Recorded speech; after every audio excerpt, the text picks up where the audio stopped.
অসমৰ মাননীয় মুখ্যমন্ত্ৰী হিমন্ত বিশ্ব শৰ্মা ডাঙৰীয়াৰ নেতৃত্বত স্বাস্থ্য বিভাগে সমগ্ৰ ৰাজ্যখনতে কেইবাটাও বেমাৰৰ যথেষ্ট ৰোগী গ্ৰাম্যাঞ্চলত উপযুক্ত চিকিৎসা নাপায় আৰু চিকিৎসা নাপায় কাৰণে বহু সময়ত যেহেতু বেমাৰটো যদি ডায়াগনোচিছ নহয় তেতিয়া ভুল চিকিৎসাৰ কাৰণেও বহু মৃত্যুবৰণ কৰে। এতিয়া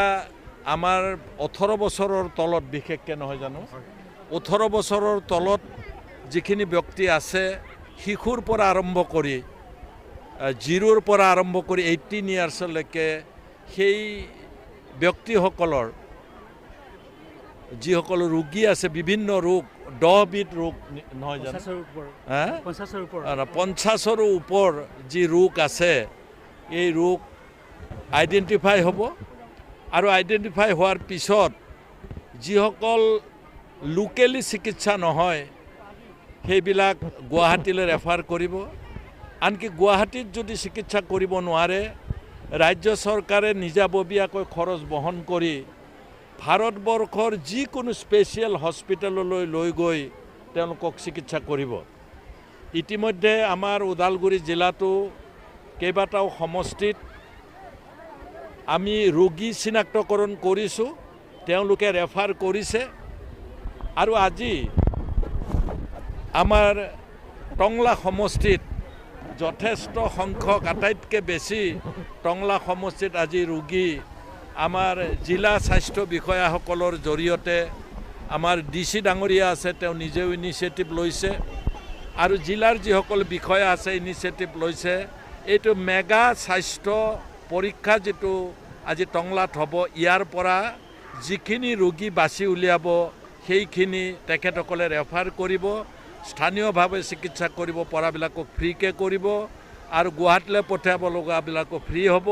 গুৱাহাটীৰ বাহিৰত ভাৰতবৰ্ষৰ স্পেচিয়েল হস্পিটেলত পঠিয়াব লগাবিলাকো ৰাজ্য চৰকাৰে খৰচ বহন কৰিব। মই খুব ভাল পাইছোঁ যে আমাৰ শিক্ষা স্বাস্থ্য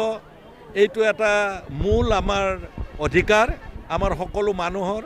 আৰু আমাৰ এই স্বাস্থ্যৰ যিটো অধিকাৰ চিকিৎসা কৰাৰ যিটো অধিকাৰ ৰাজ্য চৰকাৰে ইমান গুৰুত্বপূৰ্ণভাৱে লৈ এই বছৰ তেওঁলোকে যিটো শিবিৰ কৰিছে সেইটো শিবিৰটো অকল শিবিৰ বুলি নকয়, আমি এটা মেগা শিবিৰ হিচাপে গ্ৰহণ কৰি আমি ৰাইজক যি সেৱা আগবঢ়াব বিচাৰিছে অসমৰ স্বাস্থ্য বিভাগক মই স্থানীয় বিধায়ক আৰু এগৰাকী বিধায়ক হিচাপে মই বিভাগক ধন্যবাদ জ্ঞাপন কৰিছোঁ, মুখ্যমন্ত্ৰী ডাঙৰীয়াক ধন্যবাদ জ্ঞাপন কৰিছোঁ আৰু আমাৰ ওদালগুৰি জিলাৰ স্বাস্থ্য বিষয়াকে ধৰি DC ডাঙৰীয়াকে ধৰি যিসকলে ইনিচিয়েটিভ লৈ টংলাত এইখন ছাকচেছফুল কৰিবলৈ তেওঁলোকে গৈ আছে তেওঁলোকক আটাইকে সকলো পৰ্যায়ৰ আনকি তৃণমূল পৰ্যায়ৰ পৰা যিসকলে ৰোগীক সংগ্ৰহ কৰি ইয়ালৈ